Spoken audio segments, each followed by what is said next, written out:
প্রধান উপদেষ্টা অধ্যাপক ড. মোহাম্মদ ইউনূসের সঙ্গে সাক্ষাৎ করেছেন জাতিসংঘের আবাসিক সমন্বয়ক গোয়েন লুইস।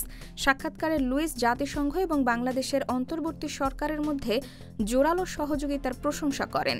তারা বাংলাদেশের উন্নয়ন অগ্রাধিকার এবং চলমান সংস্কার কর্মসূচি নিয়ে বিস্তারিত আলোচনা করেন। বৃহস্পতিবার রাষ্ট্রীয় অতিথি ভবন যমুনায় ওই সাক্ষাৎ অনুষ্ঠিত হয়। আলোচনার মূল বিষয় ছিল আসন্ন জাতীয় নির্বাচন। জাতিসংঘ আবাসিক সমন্বয়ক ফেব্রুয়ারিতে অনুষ্ঠেয় সাধারণ নির্বাচন সামনে রেখে বাংলাদেশের নির্বাচন কমিশনকে সংস্থাটির চলমান সহায়তার প্রতিশ্রুতি পুনর্ব্যক্ত করেন।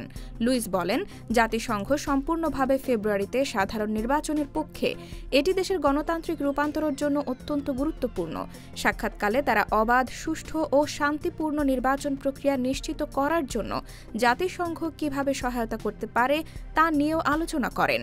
দুই পক্ষই সরকারের উচ্চাকাঙ্ক্ষী সংস্কার উদ্যোগকে এগিয়ে নিতে জাতিসংঘের সম্প্রসারিত সহায়তার উপায় খুঁজে দেখেন। নিউ ইয়র্কে জাতিসংঘ সাধারণ পরিষদের আসন্ন সভা এবং এই মাসের শেষ দিকে রোহিঙ্গা সম্মেলনের প্রস্তুতিও পর্যালোচনা করা হয়। উভয় রোহিঙ্গাদের জন্য মানবিক সহায়তা কমে যাওয়ায় গভীর উদ্বেগ প্রকাশ করেন।